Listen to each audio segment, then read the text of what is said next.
Singapura itu bukan negara kecil yang bisa takluk di bawah Indonesia. Bahkan sebaliknya. Karena kita tahu, walau kecil, ada beberapa hal yang membuat Singapura punya kekuatan tawar lebih bagus dari Indonesia. Dengan bahasa lain, kita Indonesia kalah tawar, kalah diplomasi, karena mereka punya alat tawar.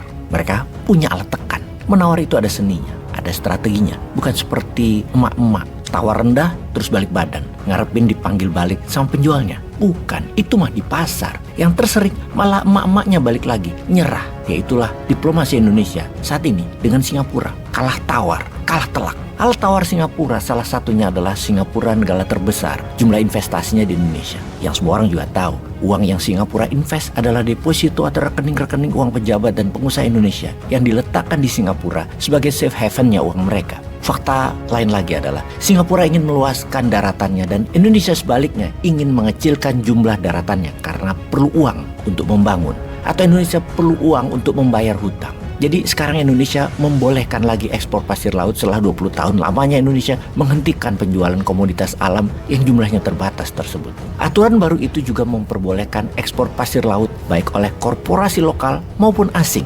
Kebijakan itu dinilai dapat memicu kerusakan lingkungan lebih lanjut di masa depan. Tapi mungkin karena ada hal yang sangat penting, kerusakan lingkungan tidak masalah. Itu masalah anak cucu nanti. Sekarang yang penting bisa dapat uang. Tapi ternyata prestasinya bukan cuma itu saja. Kebijakan ekspor pasir juga menambah daftar panjang berbagai regulasi saat ini yang dinilai tidak pro terhadap lingkungan hidup. Sebutlah Undang-Undang Cipta Kerja alias Omnibus Law yang sudah disahkan Maret lalu. Para aktivis hijau atau elemen masyarakat sipil tak henti memprotes keras lolosnya belit yang dianggap merugikan buruh dan nasib lingkungan hidup. Menyusul banyak pasal-pasal yang dinilai mengancam ketahanan energi dan mengancam lingkungan hidup Indonesia di masa depan. Misalnya, terkait perubahan royalti produk hilirisasi batu bara menjadi 0%. Juga kemudahan syarat-syarat izin usaha dan penanaman modal asing di berbagai sektor usaha yang membuka resiko isu sustainability lingkungan. Mereka, orang-orang asing tersebut, melakukan brutal mining yang merusak lingkungan.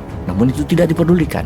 Kita juga sudah sering diinfokan. Salah satunya info oleh New York Times misalnya yang pernah melaporkan pada Maret 2010 setidaknya ada 24 pulau kecil telah hilang dari wilayah Indonesia sejak 2002 sebagai dampak langsung dari terjadinya erosi yang dipicu oleh tindakan ilegal penambangan pasir laut. Indonesia pun akhirnya memutuskan melarang ekspor pasir laut pada tahun 2003, diikuti Malaysia pada tahun 2018 karena sebab yang kurang lebih mirip, isu lingkungan dan perbatasan wilayah yang hilang. Yang mengenaskan, harga pasir laut yang diekspor juga saat ini semakin murah. Pada tahun 2007 lalu, harganya masih sekitar $20 per metrik ton. Lalu sekarang harganya cuma $5 per metrik ton atau sekitar 75 ribuan rupiah saja. Jadi sebuah pertanyaan ketika kebijakan pembukaan lagi ekspor pasir laut dilakukan di saat harga begitu murahnya setara 75 ribu rupiah per metrik ton dengan kembalinya masuk Indonesia dalam deretan pengekspor pasir laut dengan harga pasir laut bisa semakin murah ini alias obral besar-besaran. Kenapa murah amat sih? Kenapa nggak pakai harga $20? Kalah tawar lagi ya?